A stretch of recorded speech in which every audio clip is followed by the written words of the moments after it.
Gang, there is, in my experience, never been a social media platform that is quite like what LinkedIn is right now. The opportunities on LinkedIn are unbelievable, but I still feel like we are blocked by our urge to manifest some like future path that we understand and can plot out one by one. And so many people I've told in the last week or two, just stop trying to take control of everything. There is a better way forward that can redefine your career if you're feeling stuck, and completely redefine your firm if you don't know what to do next. So come on in. We're going to talk about that today. I want you to leave this pumped with some real action items and motivation that there is something better out there for you.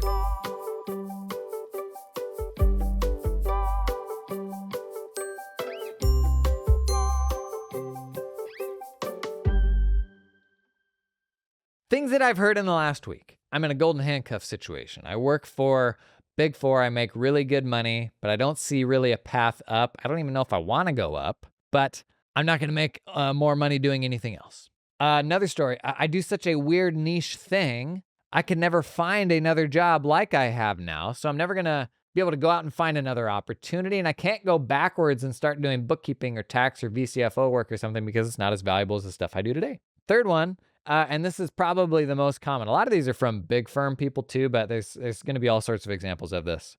I'm not in a role that I enjoy today, but because I can't imagine what a better one would be, a better version of what I already do, I feel trapped. I don't know where to go. I don't know what to do. Can you see what we're all doing here? Is we have this almost like, not a Rolodex, we have this database in our head of job descriptions and things that we have seen other people do. And we're like, how do I slot I don't see a version of that I can slot myself into that's going to be as juicy as the opportunity that I have now. And many of these conversations, it's with very high level people, very successful people. Maybe that's not you. Maybe you don't feel like you're there yet, but you have an ambition to do something really impactful. Gang, there are over 1 billion people on LinkedIn. Over 1 billion people can see the next post, the next comment, the next engagement you make on LinkedIn. How much control do you think that you have over your next opportunity? I'd love to tell you that it's all up to you, that you can manifest the best thing for you. And maybe that's actually an even better framing for it, is the best thing for you, the most exciting, most interesting, the greatest opportunity for you. Do you think that you will be able to sit there and come up with that thing in your head and the people that will enable it for you and envision exactly what that could be? Or do you think that is it 8 billion people? Or do you think that the 8 billion people on Earth, you think across all of them and the different things that they do, you think there might be a little bit more than we could possibly imagine or try to dream up ourselves? Now, to pick through a bunch of these really common blockers, I'm in a golden handcuff situation. No such thing, buddy. I'm limited by XYZ in my contract. No, you're not. If you're an accounting firm, most of those contracts are total BS. They cannot actually enforce them. They can't keep you from doing that thing. And also, what a way to go through life. I can't do what I want to do because I have a contract in the job that I don't enjoy that keeps me from doing that thing. You just got to get over that. You just got to get past that, whatever it takes. And the golden handcuffs, it's not about how much you make. It's about your monthly burn. It's about the way that you've built your life up. And you might be totally reliant upon that money now, but that's a choice. And the financial threshold that we need to be happy, if you're in that quote unquote golden handcuff situation, it's a whole lot less than where you're at right now, probably. It's one of those, I want something, but I'm not willing to make the sacrifice necessary to get me to that thing that I want sort of situations, Even though that that's probably a very temporary sacrifice. So whenever somebody signs up to my newsletter, I tell them, send me an email. Tell me what you're working on, what you're stuck on, where you're at. And I can't tell you how many people have said, I finally went out and started to do my own thing. I wish that I had started sooner, and I'm surprised at how quickly it's grown. So by and large, folks, once you commit, are usually surprised at how quickly it grows. So if there is an uncomfortable, unknown period, and there is, I don't want to make it sound like there isn't, there always will be. It is usually going to be shorter than you expect, though. And this is another reason why I think the side hustle is the way to go. Don't quit what you're doing without a plan without any other alternative source of revenue. Like, get the side hustle going to a point where it becomes painfully obvious that that is your future and it doesn't feel like quite so much of a risk. That's what I did when I was building content. And, I have my private online community that I still have of accounting firm runners. Like, that grew into an actual business in a way that I never expected. And I could see the trajectory of that relative to the trajectory of my firm, which is a service business that's subject to, some of the constraints a service business is, which an online media business like this is not. I also had kind of the inspiration on this side of the business that I could help a whole lot more people. Like, this was a really compelling thing that would support a bunch of firms. But like, I also had a family. I mean, I had 3 kids under 5 at the time that I did that. 3 kids under 5. It was a lot. I was shooting videos in a garage. So I still needed to make money, but it wasn't until the side hustle got to a point where it was clear like, okay, this will support me, or at least very soon will be able to support me. That's when I pulled the plug on the other project. And again, you could circle back to contracts here and non-competes and stuff like that. Buddy, nobody is stopping you from posting on social media. You are entitled to be an individual and do what you want to do on your free time. I am so convinced that right now, if you made the commitment to post to LinkedIn every single day for the next 355 days, you would never be short on opportunities again in your life. You would have enough connections. You would know who to go to for certain opportunities. You would have folks that felt problems that are the same problems that you talk about every day where you could help them. And this is the big thing. You would have access to things that you would have never guessed and you would have never been capable of willing into existence yourself, because our brains are not made to process the volume and the size of the world. Like, our brains are designed to work in itty bitty little tribes. And when we look at LinkedIn, that's what we see. We see little tribes of people who are like, however much you can remember at any given one given point in time. It's not the entirety of everyone that's out there. It's not the entirety of all the problems and interesting things people work on. Like, if you think what you do is too nuanced to find a place to do elsewhere, that's just absolutely not the case. If you have a role doing it right now, like, we are not the snowflakes that we think we are. The world is bigger. There are a bunch more people doing the same thing that feel the same way that you do, that may have problems that you can help to solve. But until those people know that you exist, you're going to be on an island.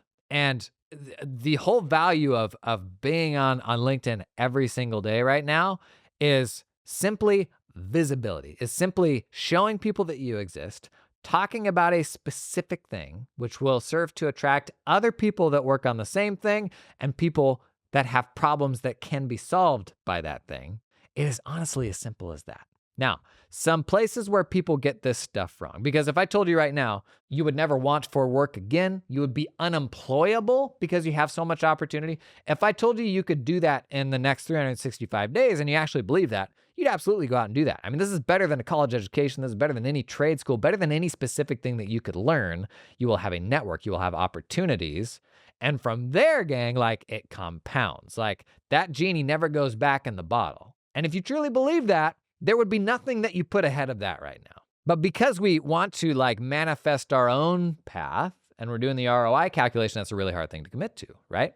Now, a few ways that people do this wrong, because obviously not all social media engagement is the same. It's not all made equal. And we bump into a lot of the bad stuff every day. This is particularly problematic on LinkedIn. But my number one tippy top tip for you is be useful. Nobody cares about you. They just don't. Everybody cares about their own stuff. Maybe there's a few exceptions of people in this world who are not that way, but I can tell you the people on social media, they don't give a hoot about you. They give a hoot about what you can do for them. In fact, a lot of engagement is just pandering to people who you may want to like do something for you. And I'm extremely aware of that, as I've got all sorts of people that want me to promote their stuff. And the amount of glad handing and backslappery that happens in the comments that's just like trying to build a relationship. While there's a version of that that's fine and not slimy, man, like, this is just a lot of LinkedIn. And probably 80% of my feed is people talking about themselves, people talking about how great the company they work for is. This like thought leadership that isn't leading squat because it's not useful. It's like painting a picture of, here's my lifestyle. Here's an everyday event that taught me a lesson about B2B sales. Like, no, let's strip this down to what is a version of this that's really helpful to a specific person. Sometimes I've had periods in my posting to social media where I got a little narcissistic and I got like kind of self-important. And the great news is usually the algorithm tells you when you're getting that way and you need to like get back to something useful.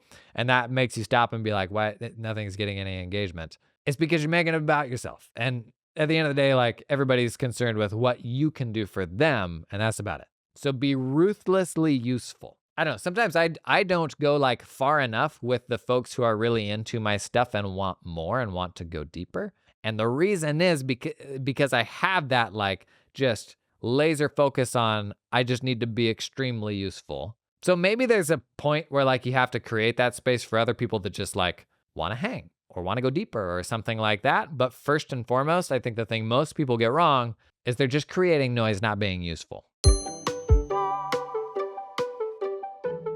Today's episode is sponsored in part by LiveFlow. They just shipped LiveFlow dashboards. And if you're looking for a little way to gussy up the monthly reporting that you do for your clients, this is pretty nice. They're like modular. You can put your own commentary in. Not a like giant reporting suite, not something the client has to go log into. In fact, if you're looking for like how to wade into more valuable advisory conversations with clients, oftentimes you can only get there if you're giving them information that they can understand. And sending them a couple of PDFs of financial statements, that is not likely to lead to advisory conversations because they don't know how to make that stuff actionable. The more that they can understand what you're sending them, the more likely it will lead to valuable conversations. LiveFlow's got a bunch of templates you can swipe to get started, like even a P&L dashboard that's pretty cool, a daily cash movement report. A lot of stuff that if your client saw it, they'd be like, oh, I would like to have that. And from there, you then go from just churning out financials to being irreplaceable. They're buddy. And these days, we all need another friend. We all need more buddies, right? I think so. Everybody else? Everyone in the room's nodding their head in agreement. Learn more about LiveFlow. Check out the link down in the show notes. This episode is sponsored in part by Client Hub. It is tech change season.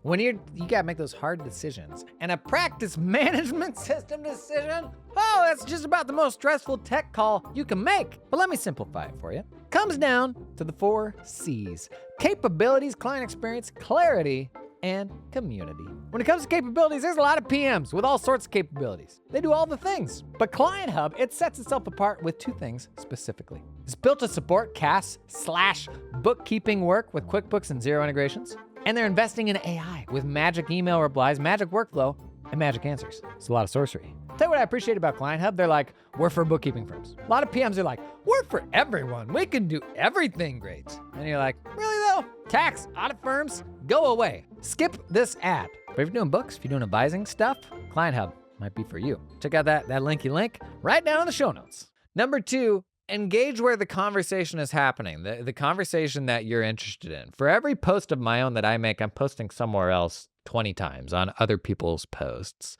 and add value to the conversation. Just don't engage just for engagement's sake. Like there's a version of that people do now because they know like you commenting on this podcast will increase the likelihood that other people see it. There's a version of that happens that's like, I don't know, maybe helpful, but like, where can you be helpful in replies? To share your experience or add a resource that was helpful for you. Reply to someone else's reply. Like this stuff is built a person at a time. You are not a Kardashian that's doing like scale, like how do I get 100,000 people to go buy this product thing? Like we're just building human relationships. And that is point number 3. Be human, like make actual relationships, connect with people. Don't be afraid to send a DM that may end in rejection. I see this in my kids who are like going to all day school for the first time. They have all these social blockers of like being uncomfortable introducing themselves and asking them if they want to do a play date and stuff like that. And I'm like, man, and we're telling them like, no, you got nothing to be afraid of. It's just little kid stuff. We do the exact same thing. Like we never outgrow that. Like we're so afraid of rejection. We won't put ourselves out there in a way that will optimize for deeper relationships long-term. If you are truly optimizing for this, will there be rejection? Yes, absolutely. But what do you have to lose? Like these are internet people. They are real people, but the upside is much greater than the downside. And the fun thing here is like you're actually connecting with people that are interested in the things that you're interested in.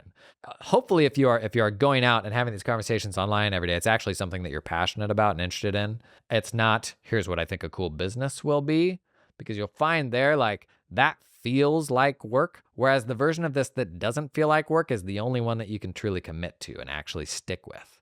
So if you're having conversations about things that you are passionate about, the really cool thing is you make friends that are passionate about the same thing. Like that's awesome. It's super early days social media for me. I was talking about a bunch of no code and stuff like that. And I was finding accountants who were geeked on no code. Like that was such a unique subset of people out there. I'd never in my life met somebody who was into that stuff. And so to make friends with that specificity of shared interest was really cool. Last, number 4, we talked about this last week. Dial in that LinkedIn headline. What's the thing that you're hot about? It is the 10 words out there in the universe about you that are today most important, more important than your website copy. I mean, you think of the number of impressions. In fact, Dom, Big Four Transparency Dom, he listened to that podcast and posted on LinkedIn and he said, I compared the monthly impressions. What was it? I think it was like he compared the monthly impressions he got on LinkedIn versus his website or something like that. And it was like, yeah, no, way more people see me every day on LinkedIn than anything else. And that's like the most important headline you can have for yourself. Doesn't have, like, don't make it super businessy, or I guess don't make it super don't make it transactional. Make it very specific to the things that you're talking about at that point in time. Because so many people see that every single day. And if it's like the example we talked about last week with Brian, working with Clio using lawyers, like lawyers that use that software, like within 5 words, that's so much specificity where I always use the analogy of like, how do you write a book that's so specific it would stop you dead in your tracks? Perfect book for the person that is blocked and wants to go out and start their own bookkeeping firm for veterinary clinics. Like, what's the very specific book cover that in a bookstore would make you stop in your tracks? That's the specificity that we're looking for, where if they see that LinkedIn headline, they're like, oh man, that's me. I'm into that stuff too, or I have that problem. I'm going to engage with them. I'm going to follow that person, whatever it is. Optimize for that, because over a longer time horizon, it actually does make a huge difference. Like A/B testing, we don't talk about enough. It makes a massive difference. Just a little bit of copy or how you describe yourself. It makes a huge difference the type of person that you attract and whether you attract them at all or not. And then if you consider the compounding impact of that over months and years, whether people decide to opt in or not, it makes a really, really big difference. And the single biggest thing you can optimize here is your LinkedIn headline. This is hard advice to give because usually advice is like super actionable, super practical. Here is the step-by-step of what you want to do. We kind of expect that from advice, like a clear framework. And this is almost like anti-framework advice. This is go play in the world's biggest playground where opportunities will be presented to you that you couldn't otherwise plan. So like the whole notion of being able to manifest the very best thing for yourself requires even knowing what the best thing is. And I would argue that at the end of your life, if you look back on all the things that you've done, the very best things that happened in your life were a product of serendipity. The reason I met my wife was like this random connection that my brother had. He lived in Seattle, I lived in Portland. We weren't even anywhere near each other. Total happenstance. Even the reason I got into accounting, I was, weekends at the cafeteria my freshman year in college were the best. We had intramural football in the morning, and then we would just absolutely go ham on breakfast at the cafeteria. So I'm waiting in line for waffles because they had like the giant syrupy like strawberry slurp. It was like a hotel breakfast basically. And then you got the little flip over waffle thing where when you open it up, you actually have two, like a waffle that's been torn in half. It was one of those. Pile of strawberries on, way too much whipped cream. Anyways, I'm waiting in this waffle line. Somebody's talking about accounting. I have zero interest in accounting. And by the end of the conversation, I'm like, no, that actually makes a lot of sense. That's pretty smart. Not really having a lot of fun in the computer science stuff I'm doing right now. Maybe I should explore that. That is literally what led me to doing accounting. Like there's so many examples of that in my life. And I think most of the best things that happen to us, you could not have planned for. So by extension, people talk about like your surface area for luck. I would argue the best thing you can do is like be visible, be out there, talk publicly about the things that you're into. And I'm so convicted that that is going to lead to something even better than you could have ever possibly manifested yourself. Maybe I'm using manifestation wrong because manifestation, like that is a real thing, like thinking and trying to visualize and get to that thing. But oftentimes if we like have our hands so tight on the sort of cosmic steering wheel that we're just trying to dictate everything that ever happens to us, we're missing out on the greatest opportunity of this age, which is putting yourself out there and finding things that you never otherwise could have existed that you love. I mean, you're talking to a freaking accounting celebrity. You want to talk about things that you didn't know would be a business and were even a thing. I found the only thing worse than being an accountant to explain at a dinner party. If you do something very niche, very specific, the really cool thing about the way the world works now is algorithms enable finding a level of specificity that heretofore was totally impossible. And the world's still recalibrating to that, honestly. Most accounting firms still run the same way. They're still afraid to niche, let alone micro niche in a way that the internet enables. I think we're starting to see this more with like communities online of people with really, really specific interests, where you never would have met the people with this specific of interests in real life. But now like internet communities can enable this. You know, in-person stuff in the past kind of enabled this level of fandom, but not everybody can actually get up and travel for those things. And an internet community is as simple as finding like, wow, here's a group of people that were super into this specific generation of G.I. Joe figurine. Like that stuff exists now for the first time. But on the business side, I don't think we've acknowledged that. I don't think most small businesses have leaned into that enough.